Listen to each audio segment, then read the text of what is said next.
Well, I'm not sure. The first thing I started to do is I started to respect myself. That's the first thing I started to do. Because I was feeling myself, I've always been like this, but when I was young and I began to be quote unquote sexual, I was only concerned with performance, showing the girl that I'm capable, or trying to compete with the other guys that the girl banged, and trying to build a persona that is well balanced and rounded. So how am I learning about sexuality when I'm just concerned with appearance?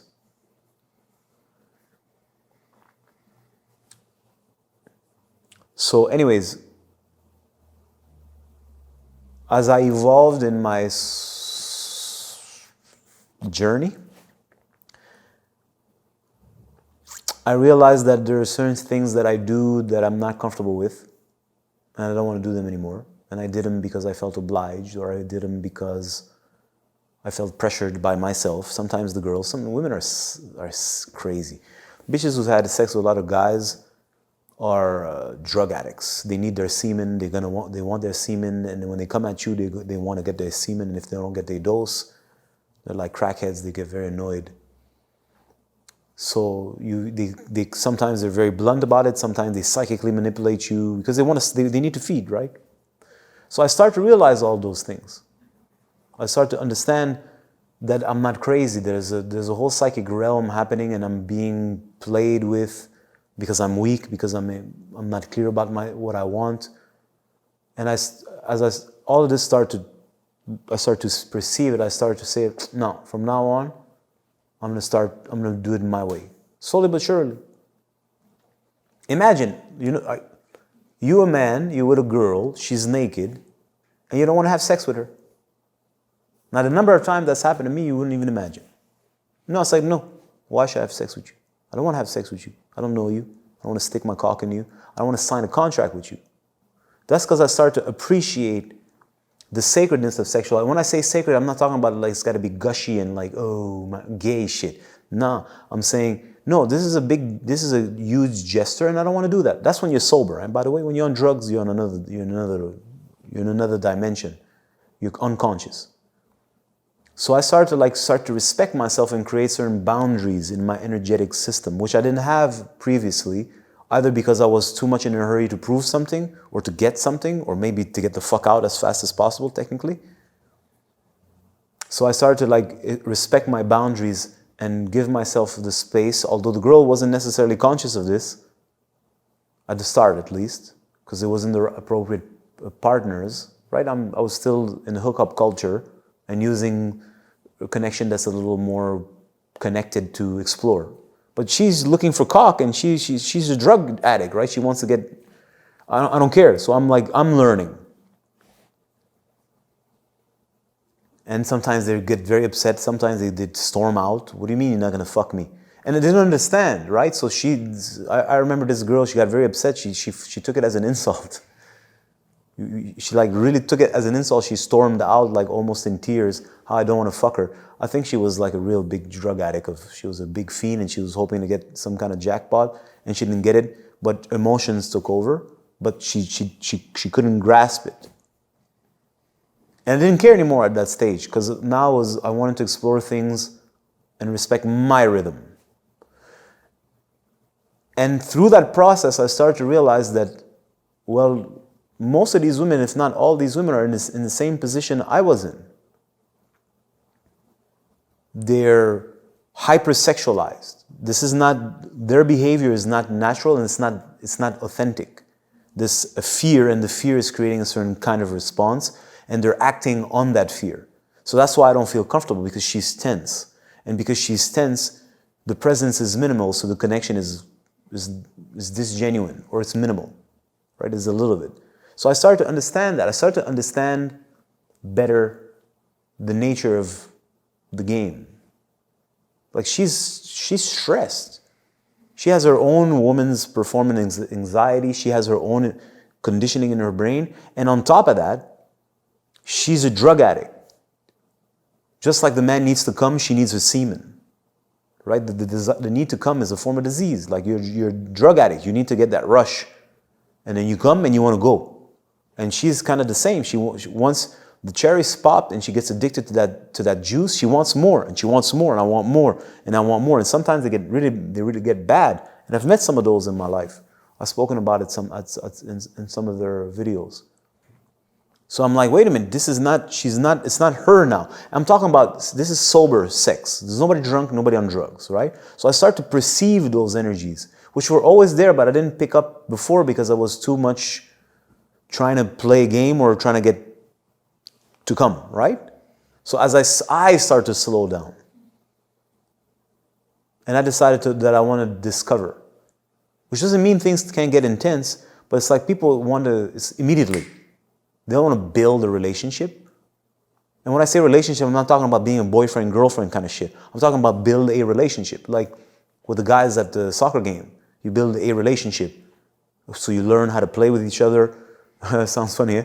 Play with each other, pass the ball to one another. You understand, it builds chemistry. Now you understand your friend. When he does like that, this is too fast, this is too far, this is, right? You build a relationship, which is like almost a sin today to talk about, unless you're a beta male provider, right? So most people are not interested in this. And very often, and that was something I also discovered, women are looking for a relationship. No, they're looking for a thing that they can suck on, and then they immediately when they leech onto you, they become desexualized, and they suck at you emotionally, and they want a daddy figure, somebody who's there, and a girlfriend who's got a cock. It's like instantaneously, and I hated that sensation. I could recognize them when they get into that mode. For them, that's being intimate. I'm like, that's not being intimate. That's just you wanting to hook on to me so that you can have access to something. And anyways, there's a lot of data passing through and there's a lot to share about this. But as I start to respect myself and respect my boundaries and respect my journey that I wanted to discover sexuality, I started to listen to a whole other level. And I started to listen to the woman's womb. I'm like, this one's acting like she want to have sex, but what I'm receiving is like, I don't. Please don't. And in fact, I met girls who said that to me. It's like, please, not to me personally, but it's like, I don't want to have sex. And it was very odd. It happened a few times. I don't want to have sex. And she's not saying I don't want to have sex with you. She's just like, she's traumatized. And she's scared of a man's intensity who wants to take over and fuck her. And she's just like, I don't want to have sex, right? And listen, when you open yourself up to something else, it's a whole other universe that opens up. And it's hard for so-called alpha males who are living in a particular world where there's alcohol, drugs, and putas everywhere, who are just fucking sucking each other off, right? If you stop playing at that level, and you allow yourself to just sink down deeper, there's a universe that opens where there's people, there's a human being, there's a woman, there's you, there's feelings, there's insecurities, there's fears, there's desires, there's all kinds of energies at play. We could talk about this for hours, right? So I started to allow myself to feel that. I always did. But I numbed it, and I didn't want to give it the time of day because I thought I had to be about my business and be the man. When I decided I'm not going to be the man, I'm sick of this shit, then I allowed myself to perceive these things and allow myself to feel these things and experience those things consciously. And then, obviously I stopped hanging out with girls who are stupid. That means silly first degree girls who have no interest in something deeper. And I started invest more time with people who have a little more interest, that enjoy having a conversation. I'm not talking about a conversation about our feelings. No, I'm talking about a conversation. And speaking about what I'm perceiving and having a dialogue about energies and like it's a whole other, it's like if sex is a sport, if sexuality is a sport, right? So we play hockey, we go at the game, and then we sit in the locker room or we sit on the bench between shifts and we have a conversation. Okay, so I'm going to go in and you're going to wait and then you're going to crash the net, right? We have conversations about the game and how the game is played and how you can perform, quote unquote, perform better, how you can improve your skill set. Okay, but when you go that way and you don't understand that I'm coming from that angle, then you always make that move. So it's like, no, I'm going to be coming like this and the defense is being drawn that way. So, right, it's a whole, so what makes it that sexuality is not the same? It's a sport. It's a cosmic sport, if we can call it like this. And I want to have a conversation with the partner I'm playing with. Now, the partner doesn't want to have a conversation. She just wants me to come because she wants to feed on my semen.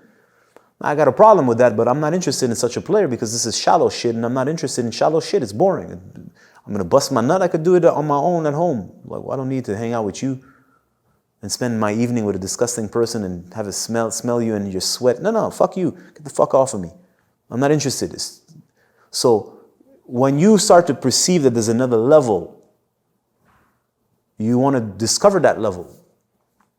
And like I'm trying to say, and I've been saying it, well, I'll say it super clear now, in the woman there's a womb. That's the underworld. And that womb speaks. It's not what the drug addict at the top says, and it's not what she's trying to convince herself so that she can be a good performing woman and impress you or impress other girls. No, it's her underlying reality. So when you start to listen, you're like, well, I'm receiving a whole other thing. In fact, I'll tell you the truth. Most women, I don't want to say all, but most women are traumatized. I'm not saying they're traumatized because of horrible men. They're traumatized because of themselves. And their confusion, and it's the same for the guys, right? But no, I'm a man, I've conquered sex. Men are just like supreme, they're the best at everything, right? Okay, they're traumatized because we live in a fucked up world. And what people do in a fucked up world to themselves in order to survive or to function or to operate, well, they disrespect themselves, they put themselves in a very hard compromising position and where they lose integrity and self-respect. And once that cherry is popped of self-respect, it just goes worse. You need higher drug.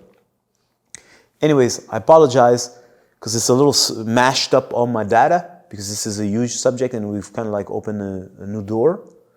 The point is, and I'll conclude with this, when I decided I'm going to respect myself, and when I came to understand that there's nothing wrong with me, that I'm not enjoying this shallow pornographic performance, and I'm not satisfied with that, and I don't want that. In fact, I feel disgusted about it. I disgust myself, and the woman who engages in such a behavior with me, I'm disgusted by her. In fact, truth be told, if I'm sober, I ain't doing that anyways. So, when I decided to begin the journey of respecting myself in that way and opening myself to myself and perceiving that, my approach changed and my dynamic with women also changed because I always heard the silent voice of the woman, but I didn't know what to do with it. And I thought something was wrong with me. And I didn't want to deal with it. When I was young, at least. So to open myself to that and to enter into a dialogue. And then from that point on, well, I realized that there's the goddess lives in her and she's teaching me through her and she's not conscious of that. She, like I said, most women are just like at the surface, the dumb. But the goddess still operates in her and I can talk to her.